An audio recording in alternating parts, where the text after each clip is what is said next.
Yesusku, penyelamatku. Tiada yang seperti Dia.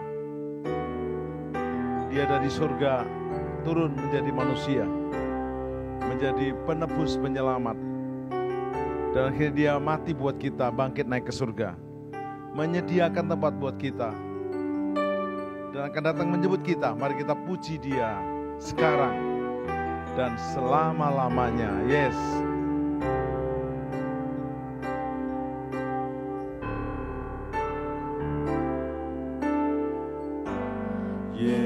Yesusku, penyelamatku, tiada yang seperti Engkau. Setiap hari ku memuji keajaiban kasih.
Menikmati hadirat Tuhan.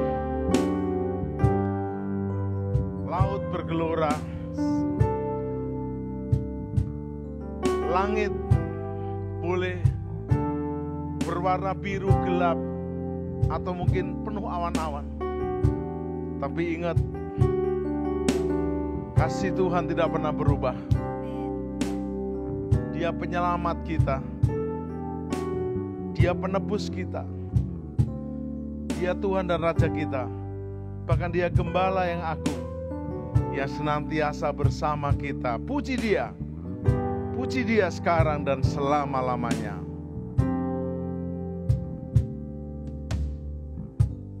Yesusku, penyelamatku, tiada yang seperti Engkau. Setiap hari ku memuji keajaiban kasih-Mu.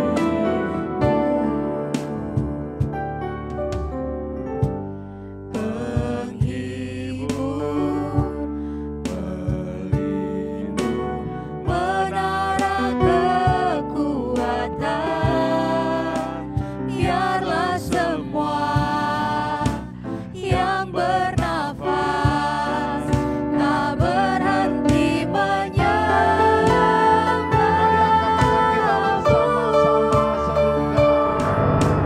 Nyanyi dan bersoraklah bagi Dia, pujian hormat kuasa bagi Raja. Gunung tunduk, laut bergelora mendengar nama-Mu. Ku bersuka atas perbuatan-Mu, selamanya ku kasih Engkau Tuhan. Tiada janji seperti yang ada padamu. Nyanyi dan bersorak sekali lagi angkat tangan kita. Nyanyi dan bersoraklah bagi Dia, pujian hormat kuasa bagi Raja. Gunung tunduk, laut bergelora mendengar nama-Mu. Ku bersuka atas perbuatan-Mu, selamanya ku kasih Engkau Tuhan. Tiada janji seperti yang ada padamu. Nyanyi dan bersoraklah. Nyanyi dan bersoraklah bagi Dia, pujian hormat kuasa bagi Raja. Gunung tunduk, laut bergelora mendengar nama-Mu. Ku bersuka atas perbuatan-Mu, selamanya ku kasih Engkau Tuhan. Tiada janji seperti yang ada padamu. Tiada janji. Tiada janji seperti yang ada padamu. Sekali lagi tiada janji. Tiada janji seperti yang ada padamu. Mari kita sembah, kita muliakan Dia, kita agungkan Dia. Kiralah Bapa Sandara Bapa Takaralah Bapa Bapa Kiralah Masande. Haleluya, haleluya, haleluya. Katakan Bapa Engkau baik, Yesus Engkau baik, Roh Kudus Engkau baik. Ku puji, ku muliakan, ku agungkan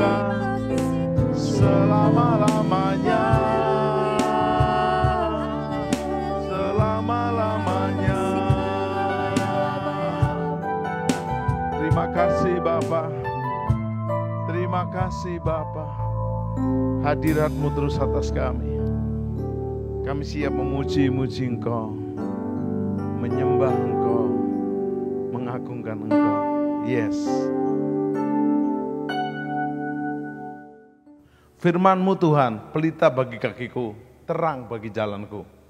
Biarlah bersama kekuatan firman Tuhan, kami umat Tuhan di tengah badai gelombang akan terbang, melintasi badai di bawah kepak sayap daripada Tuhan Allah Bapa dalam Yesus Roh Kudus, terbang melintasi batas. Yes, firman-Mu Tuhan.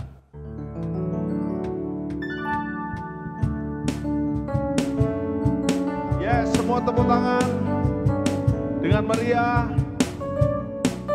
Firman-Mu Tuhan. Firman-Mu Tuhan, pelita bagi kakiku. Janji-Mu Terang bagi jalan-jalanku, kebenaran-Mu menuntunku setiap hari. Ku menantikan, beri kekuatan baru. Firman-Mu Tuhan, Firman-Mu Tuhan, pelita bagi kakiku. Yes Lord. Janji-Mu terang bagi jalan-jalanku, kebenaran-Mu menuntunku setiap hari. Ku menantikan, beri kekuatan baru. Buka sayap terang, ku kan terbang tinggi di awan bersama-Mu dalam kemuliaan. Sebab firman-Mu teguh menopang, ku kan aman dalam-Mu Tuhan. terus firman-Mu Tuhan. Yes, yes.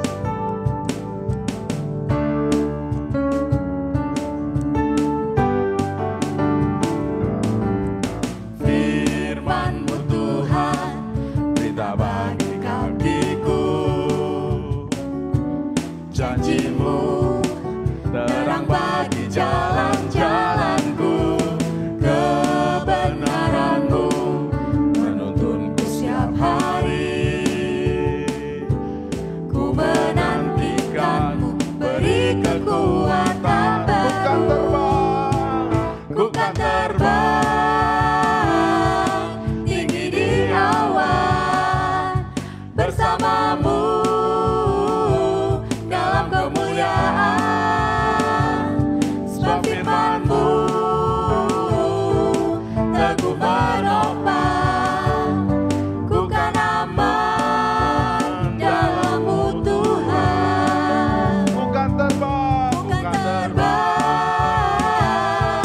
tinggi di awan bersama-Mu dalam kemuliaan. Sebab firman-Mu teguh menopang, ku kan aman dalam-Mu Tuhan. bukan aman, Ku kan aman dalam-Mu Tuhan. bukan aman, Ku kan aman dalam-Mu Tuhan. haleluya, haleluya. Tuhan menetapkan langkah-langkah orang. Orang percaya yang berkenan kepadanya. Apabila ia jatuh, tidak sampai tergeletak. Abraham, Musa, Daud, orang-orang pahlawan iman di Alkitab pernah jatuh. Bahkan Elia. Tapi tidak sampai tergeletak. Demikian juga orang percaya hari-hari ini. Kau kalau berkenan kepadanya, percaya kepadanya, kau boleh jatuh tapi tidak sampai tergeletak. Yes, Tuhan menetapkan langkah-langkah orang yang hidupnya berkenan kepadanya. Apabila ia jatuh, tak sampai tergeletak. Yes. One, yes, two, three.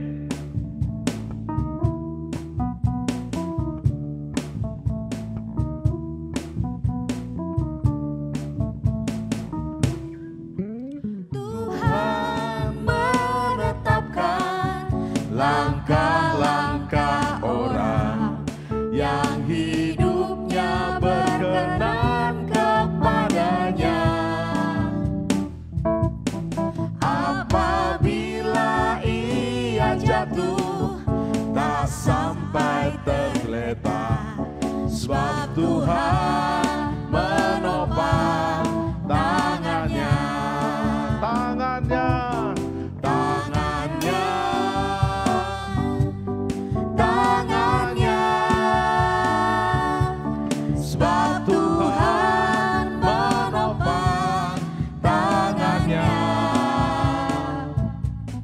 Apabila ia jatuh, tak sampai tergeletak, sebab Tuhan menopang tangannya. sekali lagi Tuhan menetapkan. Tuhan menetapkan langkah-langkah orang yang hidupnya berkenan kepadanya. Apabila ia jatuh, tak sampai tergeletak, sebab Tuhan menopang tangannya. Angkat tangan kita. Tangannya, Tangannya. tangannya, Oh, tangannya. sebab Tuhan menopang tangannya. Apabila ia jatuh, tak sampai tergeletak, sebab Tuhan menopang tangannya. Sebab Tuhan menopang. Sebab Tuhan menopang tangannya. Sebab Tuhan. Sebab Tuhan menopang tangannya. Yes. Amin. Di akhirnya akhir zaman ini, kita perlu untuk ambil komitmen. Bukan hanya komitmen, tapi submission. Untuk terus menerus, totalitas, submit. Saya mau iring Yesus. Saya siap menyangkal diri, pikul salib, mengiring Yesus.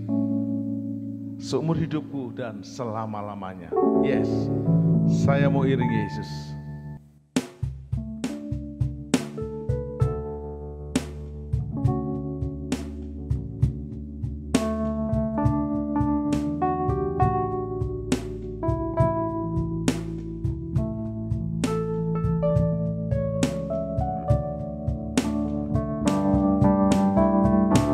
Saya mau iring Yesus.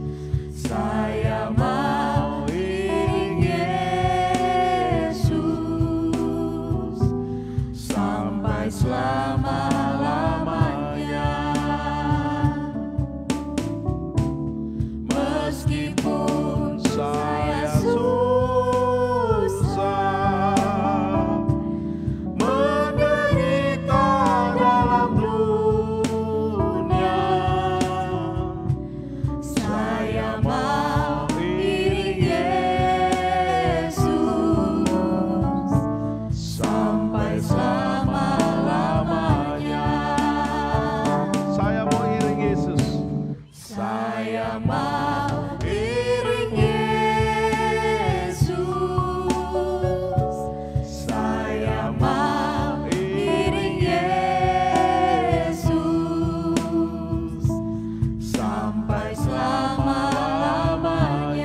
Lawatan-Mu melawat kami.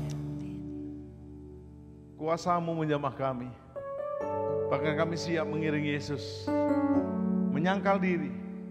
Pikul salib. Mengiringi Yesus sampai selama-lamanya. Terima kasih Bapa, terima kasih Roh Kudus. Dalam nama Yesus. Amin. Selamat hari Minggu. Saya percaya kita masuk dalam level kemuliaan yang lebih besar lagi. Pada edisi Voice of Pentecost kali ini, kita akan membahas faith and risk atau iman dan resiko.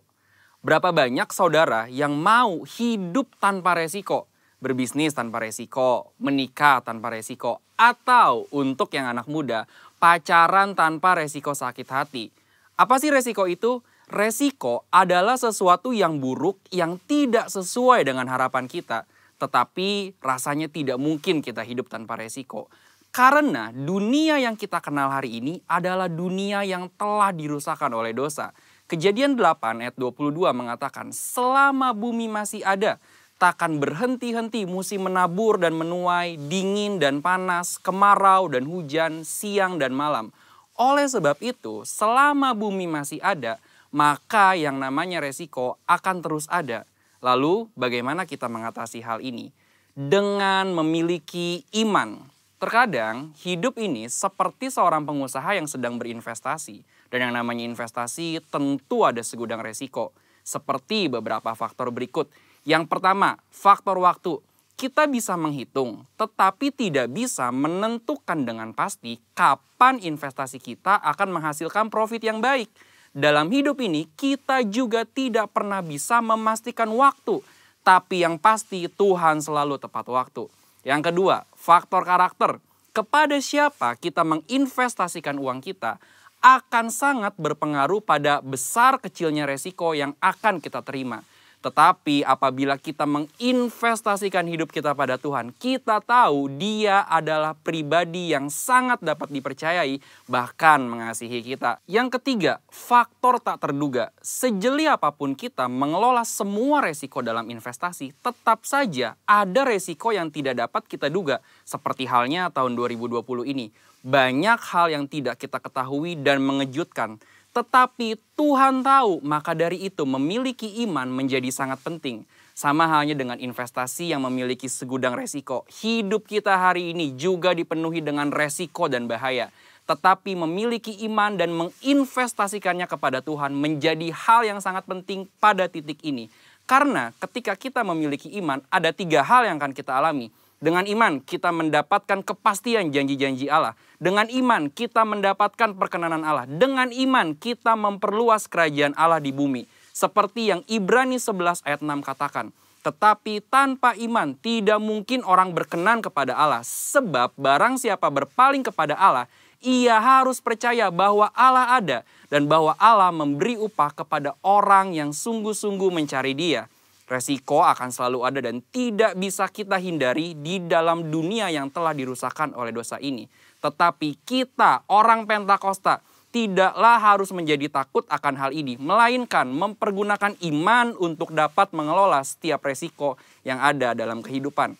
Ini masa-masa yang penting untuk menguatkan kembali kepercayaan kita kepada Tuhan. Karena Dia sangat dapat dipercayai.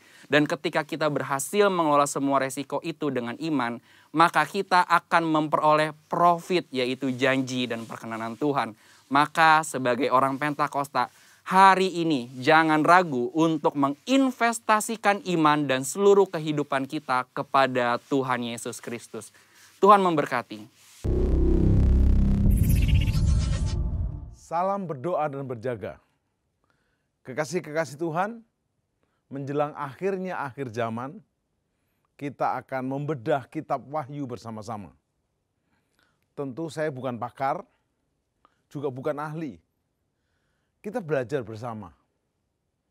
Setelah kita melihat episode sebelumnya tentang ringkasan kitab Wahyu, juga pembahasan Wahyu pasal 1, lalu kita bergerak maju kepada Wahyu pasal 2, kita membongkar dan membedah pesan Tuhan kepada jemaat Efesus dan juga Smyrna.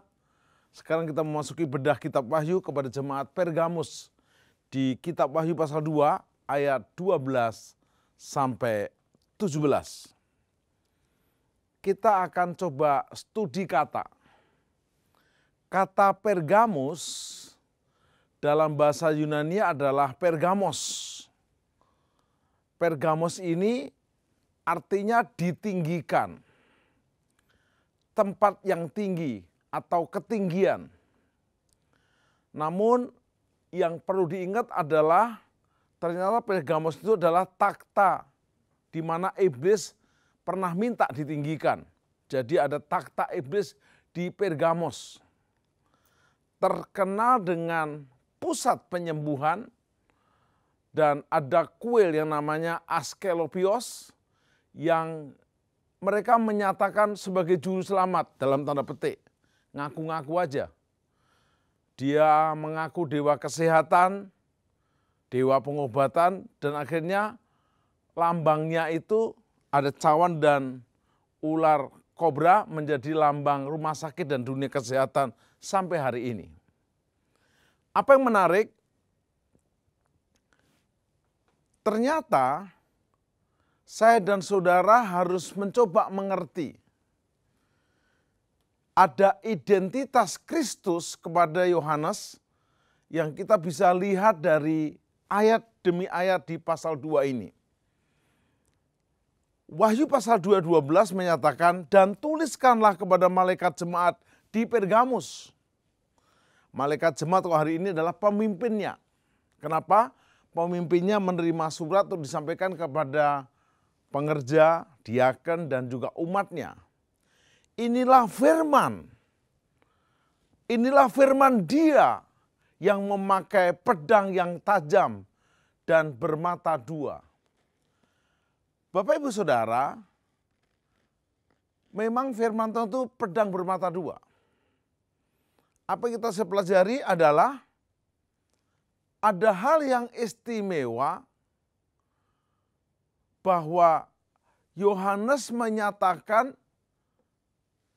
Yesus Kristus memberikan firman yang bentuknya pedang bermata dua. Contoh ini pedang. Sebelum saya membacok orang, membacok saya dulu. Firman itu pedang bermata dua. Sebelum saya mengenai orang, membaca orang, saya begini dulu. Jadi pengkhotbah yang bagus bukan hanya mengkhotbahi orang lain, mengkhotbahi dirinya sendiri. Hari ini pun saat membedah kitab Wahyu ini, saya mencoba belajar. Apa yang harus saya berubah lebih dahulu? Dikatakan inilah firman Dia yang memakai pedang yang tajam, yang bermata dua. Pedang ini melambangkan bahwa Tuhan Yesus dapat melawan musuh. Dan dapat juga untuk terkadang melawan sahabatnya. Sesuai dengan keperluannya. Artinya begini, bukan hanya untuk menyerang musuh, tapi juga menempa diri. Misalnya saya mengatakan begini, jangan sombong. Sebelum dia tidak sombong, saya juga harus sombong dulu. Dia tidak segan-segan memakai pedangnya melawan kita kalau kita berdosa. Dan dosa itu perlu dikerat dan dibuang oleh pedang. Setiap ranting yang berdosa akan dipotong. Supaya dia berbuah. Dan ternyata memang anggur itu supaya berbuah, ranting-rantingnya dipotong. Dan Yesus adalah pokok anggur, kita ranting-rantingnya. Dan apa yang menarik, ternyata di Wahyu pasal 2:13 ini, Pergamus menerima sebuah pujian dari Tuhan Yesus Kristus. Wahyu 2:13 mencatat, aku tahu di mana engkau diam, yaitu di sana, di tempat takhta iblis. Anda jangan salah paham, di daerah Pergamus ini ada penyembahan kepada iblis. Jadi gereja ini memang dalam tantangan yang besar. posisinya ada kuil untuk menyenangkan orang Roma waktu itu. Dibuatlah kuil supaya mereka kelihatan satmit dan hormat begitu. Dan engkau berpegang kepada namaku. Walaupun demikian jemaat di Pergamus tetap memegang nama Tuhan. Dan engkau tidak menyangkal imanmu kepadaku. Masih bagus. Juga tidak pada zaman Antipas saksiku yang telah setia kepadaku, yang dibunuh di hadapan kamu, di mana iblis diam. Sepertinya memang iblis menang. Sementara Antipas diizinkan martir untuk membela imannya. Tapi apa yang menarik? Yang menarik darah Antipas tidak sia-sia. Itu seperti menyirami benih iman. Contoh sederhana. Pada abad ketiga, Kaisar Nero mencoba membakar orang Kristen. Kaisar Nero mencoba mengadu orang Kristen dengan singa. Bahkan di stadion-stadion. Tetapi mereka menyanyikan glory, glory, haleluya. Imannya orang Kristen semakin kuat. Dan akhirnya Nero selesai. Kaisar berikutnya, Kaisar Konstantin, menerima juru selamat. Akhirnya justru Roma mempercayai iman kepada Kristus. Kristus tahu keadaan dan kesetiaan jemaat di Pergamus. Kristus tahu kesetiaan dan juga komitmen mereka tidak menyangkal nama Yesus. Bahkan waktu mereka dituntut menyembah kepada Kaisar. Kaisar di Roma sempat salah perasaan, merasa hebat, merasa sama dengan Tuhan, minta disembah. Sehingga mereka ambil keputusan tidak mau menyembah Kaisar dan mengutuk nama Yesus. Mereka tidak mau mengutuk nama Yesus. Disuruh menyembah Kaisar, mengutuk nama Yesus, tidak mau mereka. Maka dikatakan mereka berpegang kepada nama Tuhan Yesus. Bapak Ibu Saudara, dari ayat 13 ini kita bersyukur. Surat kepada jemaat Pergamus ini ya fair. Bagus ya dipuji. Oke, bagus. Kita lanjutkan ayat berikutnya. Seruan untuk bertobat. Baru diangkat sedikit, ada seruan untuk bertobat. Ingat, firman di dalam Yesus itu pedang bermata dua. Biarlah saya dan saudara menaikkan pujian ini untuk mengingat. Firman-Nya masih berlaku untuk saudara dan juga untuk saya. Firman-Mu pelita bagi kakiku, terang bagi jalanku. Waktu ku bimbang dan hilang jalanku, tetaplah Kau di sisiku. Dan takkan ku takut, asal Kau di dekatku, bersertamu selamanya. Bersama nyanyikan. Firman-Mu pelita bagi kakiku, terang bagi jalanku. Firman itu pedang bermata dua untuk saudara, terlebih dahulu untuk saya.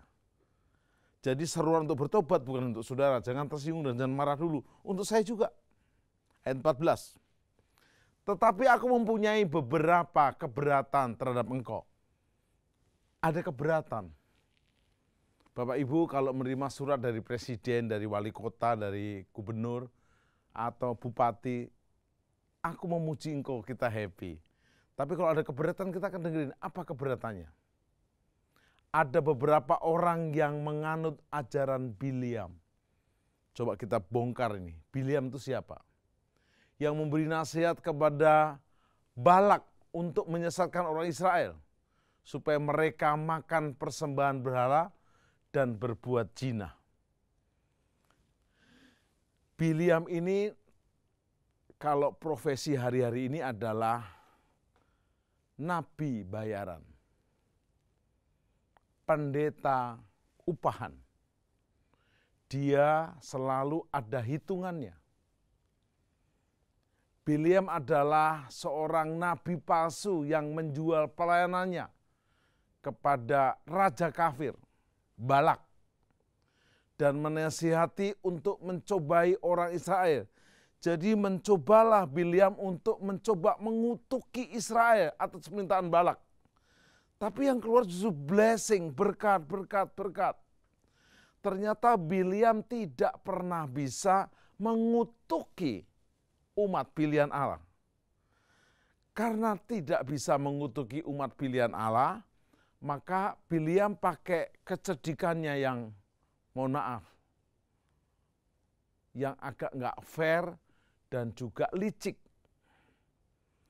Karena tidak bisa dikutuki, maka dia mengingatkan kepada Balak, gini aja, pengaruhi mereka untuk nikah campur sama kalian. Ajak kepada penyembahan berhala. Karena mereka terpengaruh, orang Israel ikut nikah campur sama orang-orang yang tidak percaya Tuhan, dari rakyatnya Balak, maka akhirnya Tuhan menghukum Israel bukan karena kutukan daripada si Nabi Biliam, tetapi karena kesalahan umat Israel sendiri. Melakukan penyembahan berhala, pesta pora, sehingga ajaran Biliam ini terus digunakan sampai akhir zaman. Iblis mencoba untuk menyimpangkan, jangan kaget. Beberapa yang kelihatannya negara itu, kota itu percaya Tuhan, kenyataannya menyimpang daripada kebenaran firman Tuhan. Sekarang bahkan LGBT diterima di beberapa negara dan kota. Padahal dia mengaku mengikut Tuhan. Tapi itu kita akan doakan supaya kedaulatan dan kebenaran Allah nyata. Wahyu pasal yang kedua, ayat yang ke-15.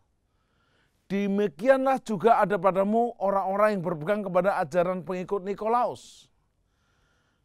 Kalau Biliam adalah nabi palsu yang merupakan nabi bayaran, sehingga dia mencoba untuk menghalalkan segala cara, yang penting dapat dolar, dinar, uang. Tetapi Nikolaus ini artinya adalah menyenangkan orang banyak. Ingat, sudah diingatkan di surat Timotius, pada akhir zaman banyak orang mencari guru-guru yang menyenangkan hati telinganya. Banyak pengkhotbah hanya menyenangkan jemaat. Jujur, bedah kitab Wahyu ini tidak menyenangkan buat jemaat. Saya pun agak berat. Tidak menyenangkan. Ingat baik-baik, hari-hari ini kita harus memberitakan firman Tuhan dengan nyata. Enak nggak enak. Kan ini adalah pil pahit untuk kesembuhan kita. Seruan untuk bertobat, berubah. Jangan mengikuti ajaran Biliam. Jangan ikuti ajaran Nikolaus. Ajaran menyenangkan banyak orang. Khotbahnya selalu senyum. Anda luar biasa. Anda hebat. Nggak apa-apa kumpul kebo, asal rajin ke gereja, rajin berikan persembahan. No. Kumpul kebo akan menghasilkan sebuah kehancuran. Hidup dalam pernikahan yang tidak kudus akan merusak tatanan keluarga dan kehidupan bangsa. Jemaat Efesus dipuji karena mereka tidak dapat sabar terhadap orang-orang yang hidupnya jahat, yang menyebut dirinya rasul. Sebaliknya jemaat Pergamus dicela karena mereka membiarkan ajaran sesat di tengah-tengah mereka. Jadi mereka mendapatkan sebuah tantangan yang tidak mudah. mereka ditekan-tekan, dianiaya oleh penguasa Roma waktu itu yang menjajah Israel, bahkan melarang kekristenan, hidup beribadah. Tetapi sementara itu ada ajaran sesat yang juga menggerogoti jemaat Tuhan di Pergamus. Ayat 16 luar biasa. Sebab itu bertobatlah. Bertobat dalam bahasa Yunani adalah metanoia. Berubah jalan hidup kita. Pujian ini mengatakan bertobat itu mati atas kedagingan. Bertobat itu mati atas kecemaran. Buang kecemaran. Buang. Bahkan juga matikan yang daging. Ku telah mati dan tinggalkan cara hidupku yang lama. Semuanya sia-sia dan tak berarti lagi. Hidup ini ku letakkan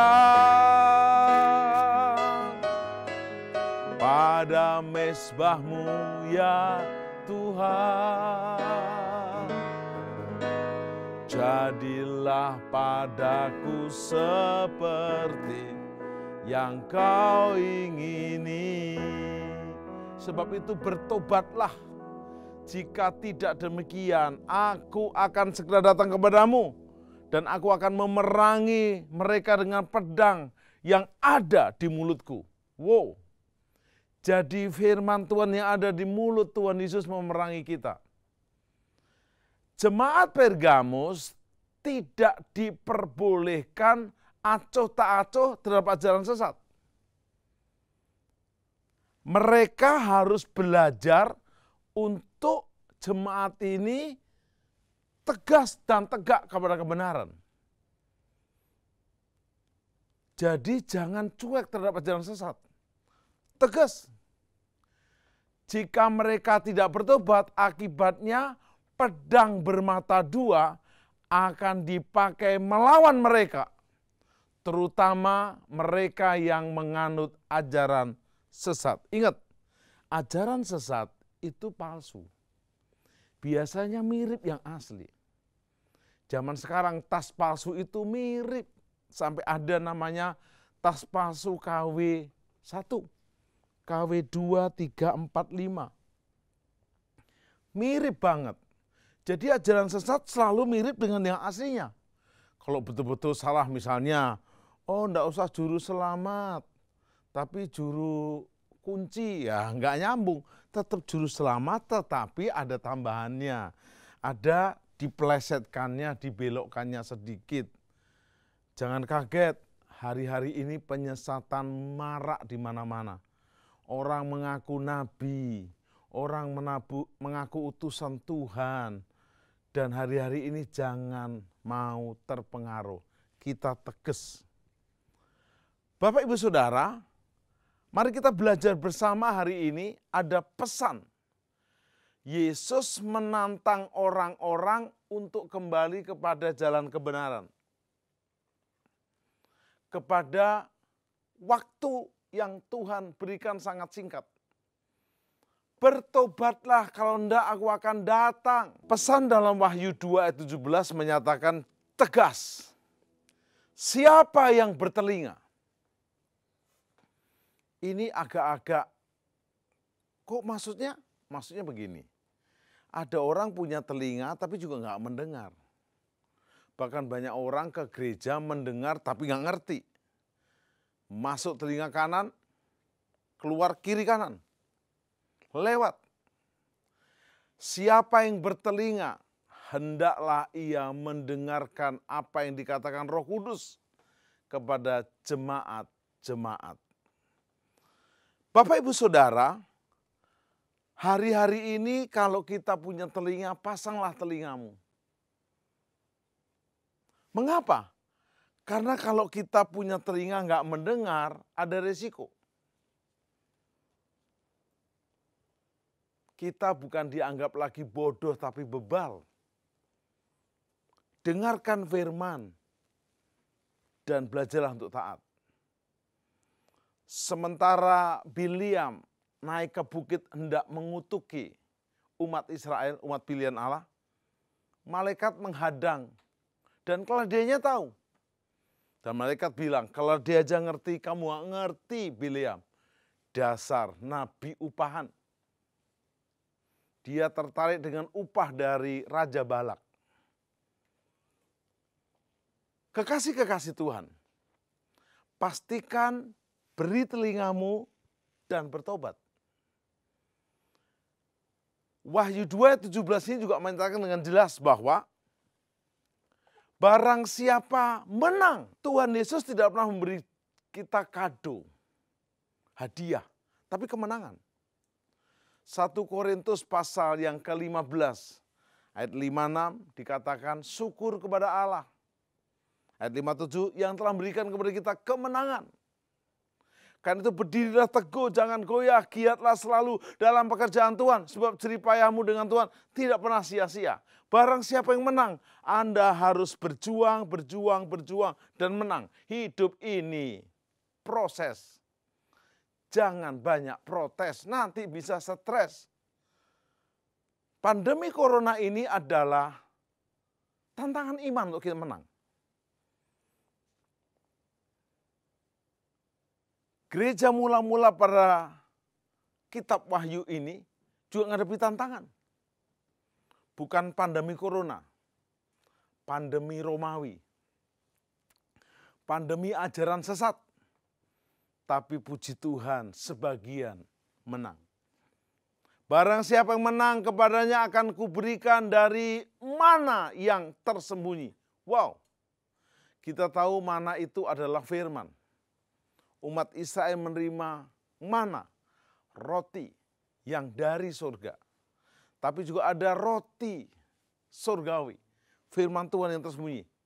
Dan aku akan mengaruniakan kepadamu yang namanya batu putih yang di atasnya tertulis nama. Wow, nama baru kita yang tidak diketahui oleh siapapun selain oleh yang menerimanya. Pastikan hari-hari ini saya dan saudara memberi diri untuk menerima pesan-pesan. Dan Anda dan saya mau diubahkan dan diperbarui oleh Tuhan. Sebelum kita mengakhiri perikop ini, pesan kepada jemaat Pergamus, mari Bapak, Ibu, dan Saudara, dan saya kekasih-kasih Tuhan, untuk merenungkan bersama. Apakah Anda sedang menjadi pengagum atau pengikut Yesus? Saya ulangi, pengagum, ngefans, atau pengikut Yesus. Kata Kristen berarti pengikut Kristus, bukan pengagum Kristus.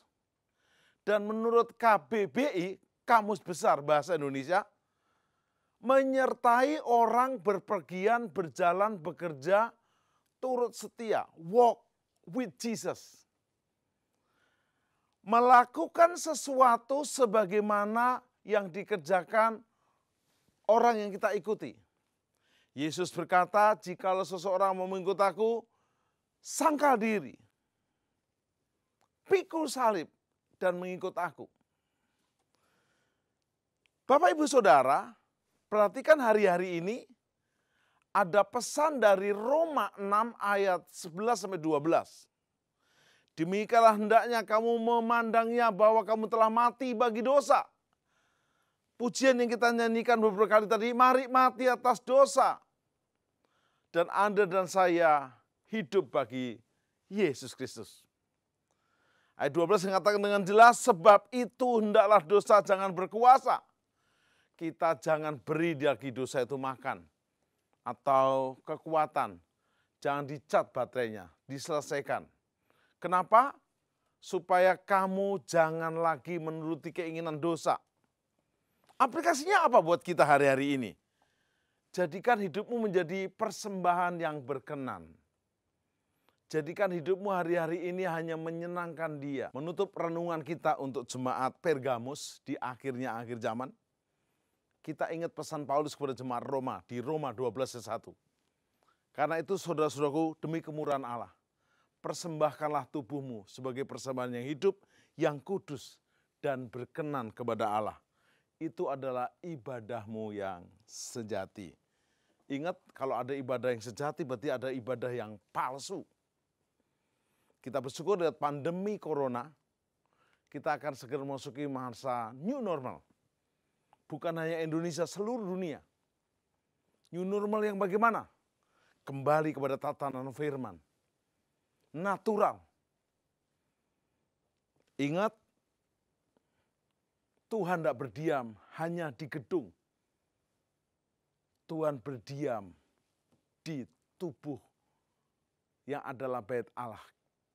Hari-hari ini ingat, sadari tubuhmu adalah bait roh Allah. 1 Korintus 3:16, persembahkanlah. Tubuhmu telah ditebus dengan harga yang mahal, persembahkanlah. Hari ini belum terlambat, sebelum Anda ditegur, Tuhan datang dan memanggil saudara. Ingat, ada 4 panggilan. Panggilan untuk bertobat, panggilan untuk dipulihkan, panggilan untuk melayani, panggilan untuk dimuliakan. Nggak mau ada panggilan kelima, panggilan ke rumah Bapa dengan tenang. Rest and peace. Hari ini bertobat. Supaya apa yang terjadi, pemulihan di Pergamus terjadi atas kita. Mari kita berdoa. Bapak Surgawi, terima kasih. Biarlah pesan kepada jemaat Pergamus ini memberikan sebuah inspirasi kepada kami.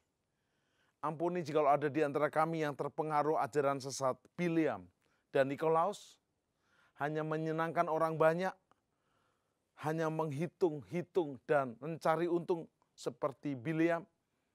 Ampuni kami. Biarlah kami persembahkan tubuh kami sebagai tubuh daripada Roh Kudus untuk hidup memuliakan Bapa. Kalau ada yang terhilang, biarlah kembali ke jalan yang benar. Ada yang belum percaya menjadi percaya, seperti Kisah Rasul 16:31, percayalah kepada Yesus, engkau dan seisi rumahmu diselamatkan. Berkat Bapa, Tuhan Yesus dan Roh Kudus, sehingga saat sangkakala berbunyi, kami diangkat di awan bersama Kristus, sang mempelai surgawi kami, dalam nama Yesus. Amin.